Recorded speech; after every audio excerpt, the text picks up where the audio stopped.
We are now witnessing a corporate revolt in the food industry, with Campbell's announcing support for national mandatory GMO labeling and actively withdrawing its support from groups that oppose state GMO labeling initiatives. This is huge for several reasons that I've discussed in other podcasts, but here's something that you need to know. Campbell's had previously supported and helped fund through the GMA, which is a money laundering front group for the food industry. They had helped fund opposition to state GMO labeling ballot measures. And of course, Campbell's was named, I believe, on many different lists to boycott because of their opposition to food transparency. But they've changed their tune. They now see the light. They see that food transparency is the only way forward.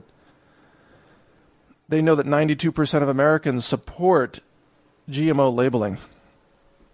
They know that people everywhere want to know what's in their food. They want to know what they're eating. Transparency is the key to survival for the future of any food company.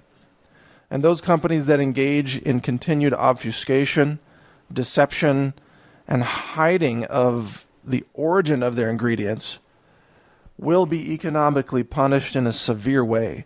They will be boycotted. They will be shamed publicly. They will be named. And, by the way, the toxicity of their foods will be outed scientifically by groups like myself, running my science lab that has just undergone a massive expansion, with lots of new science coming out this year about food safety, food contamination, highlighting companies that have safer, more honest foods, and exposing companies that have toxic chemicals in their foods, including herbicides that are used on GMOs. So Campbell's just made a brilliant decision. I mean, absolutely brilliant. Even though they're going to take a lot of criticism from inside the industry, they just did the right thing. You got to understand that the future of food is all about transparency. Citizen science is on the rise, and there are even now Kickstarter campaigns to fund small portable devices that you can attach to an iPhone or an Android that do a spectrographic analysis of substances in a handheld device. Now, this is going to change the future of food. Let me explain this. Right now, the kind of analysis that I do in my own science laboratory, and I'm one of the pioneers of citizen science in clean food, in the realm of clean food. I don't think anybody else has ever done what I've done in building a lab and using it to test foods and publishing the results for the public good.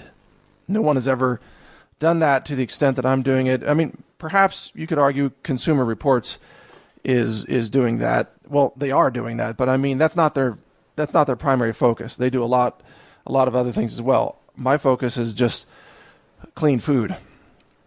Now, the expense that it costs to acquire the instrumentation is very, very high right now, but that's going to be changing with these the innovation of small, affordable, portable devices that people can use with their iPhones and Androids. So right now, the first lab, the version 1 of my lab was about $1 million. Version 2 is at least another $1 million, actually much more. So we're probably like $2.5 million into this. In terms of instrumentation, the facilities, supplies, training, and so on and so forth. I mean, I think I just spent $15,000 on extraction kits for extracting certain types of ingredients from food samples.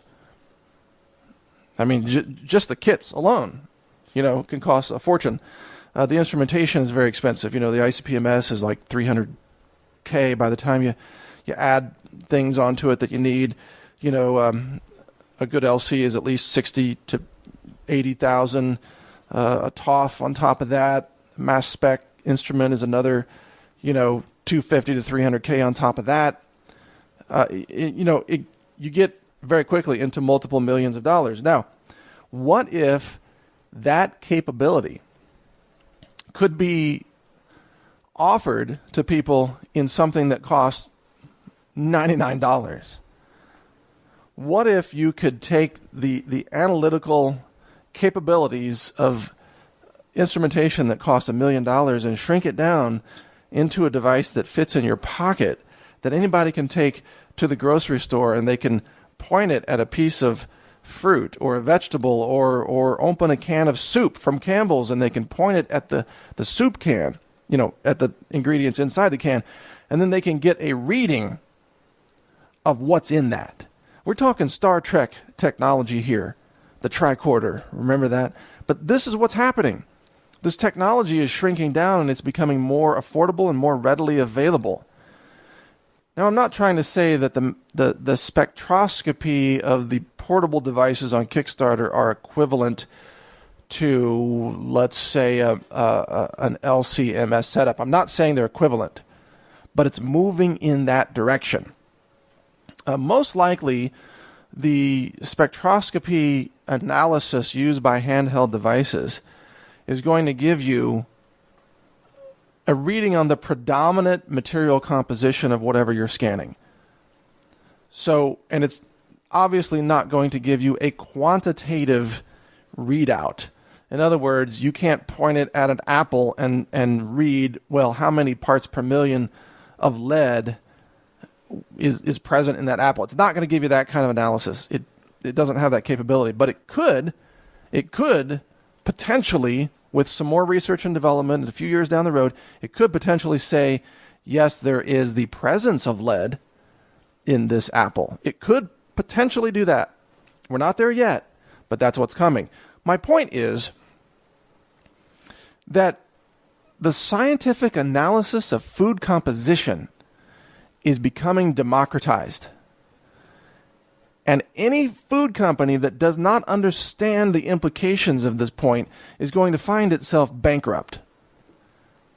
And Campbell's just got out in front of this by announcing mandatory GMO labeling and working on the removal of chemical additives and so on, because a few years down the road, if things continue to move in this direction, we are going to have every citizen with a device in their pocket that can detect glyphosate, that can detect herbicides and pesticides, heavy metals, toxic chemicals, chemical preservatives, sodium benzoate, artificial food colors, sodium nitrite, benzenes, parabens, chemical contaminants, perchlorate, rocket fuel, all of these things, they will be able to detect with a device that they could carry in their pocket. And when that day comes, food companies that continue to try to use these chemicals and hide them from consumers are going to be bankrupted, as they should be. And at the same time, companies that use clean ingredients that avoid the synthetic toxic chemicals, that, for example, they can use essential oils like a rosemary extract as a preservative rather than sodium benzoate, especially in meat products, well, they're going to be rewarded economically, because consumers are going to be able to verify with their own devices, their own handheld devices, that those products are clean and honest, and therefore they're going to buy them. We're talking about the ability of the entire consuming population to test for the composition of foods and beverages and to be able to post and share that information online through social media and across the internet. This is going to change the food industry. I am just at the leading edge of this, having the abundance, the financial ability to build a laboratory and do it now when it's millions of dollars. But other people in the future will be able to do this for maybe $1,000 or maybe someday $99. This will change everything about the food industry. And I want to see this happen. I would love for all the instrumentation that I'm using now that costs millions of dollars to cost $99 instead. I would love everybody to be able to do what I'm doing, because the more people that we have analyzing food composition, and publishing those results, well, the more honest food we're all going to have. You know, it's the democratization of science. And I've always said that science should not be limited to the monopolistic domains of universities and governments and corporations. Because when it is, we get bad science, we get fraudulent science, quack science. The GMO science is quack science. In many ways, vaccine science is quack science. I'm not saying that all vaccines don't work, but the safety and efficacy studies are often faked, as admitted by the vaccine virologists themselves, who filed False Claims Act with the federal government. There is so much fakery and fraud behind these realms of vaccines and GMOs that the public, if they had the ability to test substances themselves, it would be transformative. It's the democratization of science. If we can detect the composition of anything around us in our environment, including our food, including our water, including our air, then all of a sudden we have a massive increase of awareness about the contamination of chemicals and heavy metals that is in our food and in over-the-counter medicines, for example, children's vitamins, which are loaded with toxic chemicals, by the way, but that's another discussion. This is transformative. So Campbell's is doing the right thing. They're getting ahead of this, and other companies had better wake up because this is coming. The democratization of science will transform the food industry forever. And pretty soon it won't cost millions of dollars to have the kind of instrumentation that can find pesticides, herbicides, and other toxic chemicals in grocery store foods.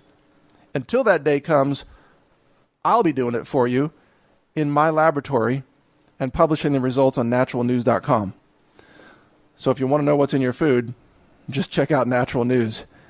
And just remember, what I'm doing will be obsolete in a few years, probably, because then you'll be able to do it too.